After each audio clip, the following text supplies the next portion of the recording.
مجھے یاد ہے کہ ایک وہ یحییٰ جیمز ایک مخلوط جماعت کے ساتھ آئے تھے، وہاں علماء کرام کی ایک بڑی جماعت تھی دہلی میں. مجھ سے ایک دوست نے کہا کہ وہ ایک جماعت آئی ہوئی ہے، اکثر علماء مفتیان کرام ہیں جو جماعت میں سال لگائے ہوئے ہیں اور آپ سے ملنا چاہتے ہیں. 5 جو مفتی تھے اس میں افریقی ممالک کے، اور 3 تھے کینیڈا کے اور 2 UK کے. میں گیا، ملاقات کی تو میں نے دیکھا کہ وہ جو ہے ایک خشخشی داڑھی والے ایک صاحب بیٹھے ہوئے ہیں گورے، اور سب لوگ 2 زانے بیٹھے ہوئے ہیں. میں سمجھا جماعت کے امیر صاحب ہوں گے، تو میں نے جا کے السلام کیا، السلام علیکم امیر صاحب. کہ نہیں امیر صاحب تو یہ مفتی صاحب ہیں. تو پھر مجھے یہ خیال ہوا کہ ان کی انگریزیت اور گورے ہونے کی وجہ سے شاید معروف ہو رہے ہیں، ان پر اچھا امپریشن نہیں پڑے گا. ذرا تلخ سے لہجے میں نے ان سے کہا کہ یہ بھی کون ہے شیخ المشائخ؟ انہوں نے بتایا کہ یحییٰ جیمز ہیں. یہ یحییٰ جیمز ہیں تو اس طرح کیوں بیٹھے ہیں؟ کہ اس لیے بیٹھے ہیں کہ ان کے ساتھ 40 دن لگانے کے بعد ہمیں یقین آ گیا کہ صحابہ ایسے تھے. اس سے پہلے ہم پڑھتے تھے تو سوچتے تھے صحابہ ویسے ہوتے ہوں گے جیسے کتابوں میں پڑھتے آئے. ہم نے اپنی آنکھوں سے دیکھ لیا نمونہ. آخرت اور میدان محشر ان کے لیے غیب نہیں ہے. ان کے ساتھ بیٹھ کر دل بدلنے لگتا ہے. اللہ کی نبی کی سنتوں سے محبت، دعوت کا جذبہ. کیسے مسلمان ہوئے؟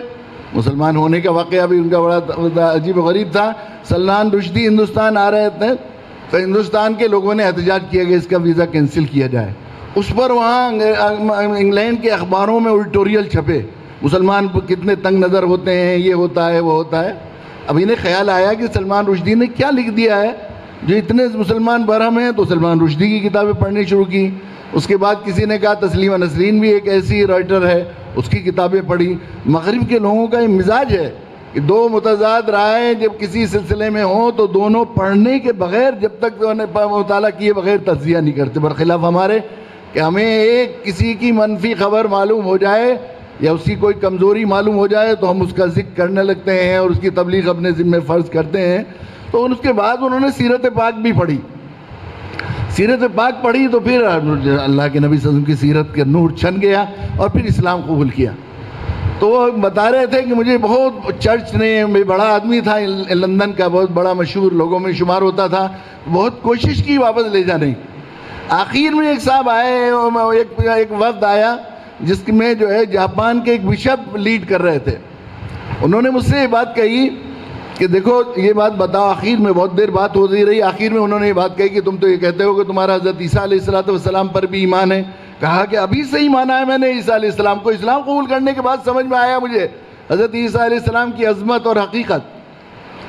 تو حضرت عیسیٰ بھی اللہ کے رسول ہیں، حضرت محمد صلی اللہ علیہ وسلم بھی اللہ کے رسول ہیں. تو تم نے کیا کیا کہ پہلے رسول ہی کو مانتے رہتے، بعد والے کو کیوں جو ہے ماننے لگے؟ تو کہا کہ میں نے ان سے یہ کہا کہ مجھے زندگی گزارنے کے لیے ایک ایسے رول ماڈل اور آئیڈیل کی ضرورت تھی جس قدم سے قدم ملا کے میں پوری زندگی اس کے پیچھے چل سکوں. اس سلسلے میں جب حضرت عیسیٰ علیہ السلام کی حیات کو میں دیکھتا ہوں تو خود آپ کے علماء اور محققین کے نزدیک حضرت عیسیٰ علیہ السلام کی زندگی کے صرف 2.5 دن کے حالات محفوظ ہیں. آخری 2.5 دن کے پترہ سے ان کے جو ہے وہ ایک حواری ہیں جو کہتے ہیں، اس میں بھی وہ بار بار شاید لگاتے ہیں، یقین کے ساتھ نہیں بتاتے. اور خود آپ لوگ کہتے ہیں کہ حضرت عیسیٰ علیہ السلام کی تعلیمات کا صرف 30% محفوظ ہے. عیسائی دنیا ہی کہتی ہے کہ صرف 30% تعلیمات محفوظ ہیں، باقی 70% محفوظ نہیں ہیں.